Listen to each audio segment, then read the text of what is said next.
Joe Mixon needs to be off your rosters as soon as possible. Every fantasy RB1 in the NFL has elite volume and elite production. And currently, I am iffy on both of those for Mixon. Sure, Mixon has had games this season where he has gotten 27 carries and 24 carries. But what did he do on those carries? In the 27 carry game, 3 yards per carry on 82 yards. The 24 carry game, 2.5 yards per carry on 61 yards. And because of this inefficiency, he has not gotten a game over 17 carries since week 4. His production was never there this season, and because of that, his volume has been coming down. It's a domino effect. Look, I'll be honest, I was one of the many people who was very high on Joe Mixon 7 weeks ago. Myself and many others thought, oh, he's coming off a really good season with a team that was just in the Super Bowl. Zach Taylor assured us of his increased receiving role. I mean, what is there not to like? And look, I'm about to tell you why he needs to be off your roster, but first I want to express the importance of your urgency when trading him. Jamar Chase obviously is out 4 to 6 weeks, and as a manager, you can easily make the argument of the Bengals have to be a lot more run dependent without their top receiving weapon. And as weeks go by, that argument will get weaker and weaker. 1, due to the fact that Jamar is closer to coming back each week, and 2, due to the fact that it's BS. Mixon's projections for this week are at an all-time high, going against an abysmal defense this year in the Cleveland Browns, so that statistical recency bias will absolutely work out in your favor if you are a Mixon owner. Oh, and speaking of his matchups, he's going to be an absurdly risky start in the fantasy playoffs. He gets Tampa Bay, Buffalo, and then New England in weeks 15, 16, and 17. So even if you don't agree with me, you will agree with the fact that you don't want to have to start any running back against any one of those defenses at any time in the season.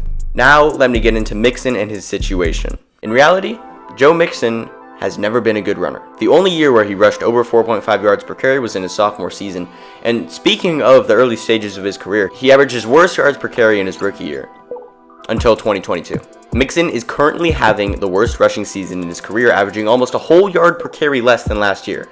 Now look, this wouldn't be a concern if he was getting an RB1 receiving workload, but in reality, he's averaging 5 targets a game, which yes, is higher than last year, but isn't enough to make up for his abysmal running. I don't know why I keep saying abysmal, but it's just like the one word that I need to use to describe Joe Mixon this year. Joe Mixon is almost objectively becoming a touchdown dependent running back, and there is stats to back this up.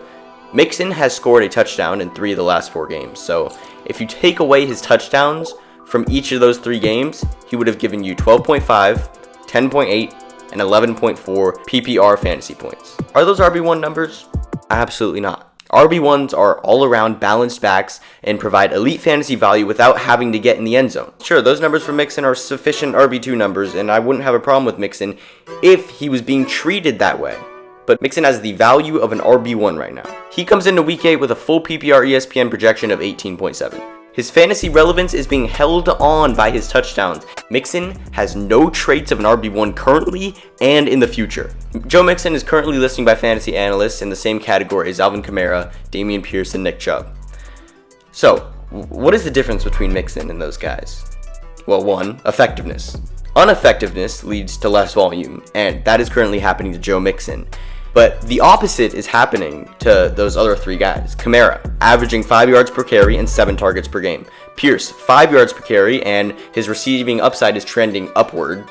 Nick Chubb, doesn't need to be said, 6 yards per carry, and his workload and his game script is sustainable. Mixon, 3 yards per carry, 5 targets per game, and volume trending in the worst direction. Does that kind of put it into perspective how bad Mixon has been and how downward his situation is trending for the rest of the season? I mean, on a talent level, he isn't anywhere near those guys, and he hasn't even been, I'd say, a top 20 running back on a talent basis, and this is facts. I mean, you can even argue he's not even a top 30 running back in the NFL this season on a talent basis, on a statistical running basis. The way to describe Mixon is easy: unsustainable. So sell him now, because his stock is at the highest it will be for the rest of the year, and you can at me all you want. He is being treated as an RB1, so before things start getting awful, get him off your roster right now for the best price.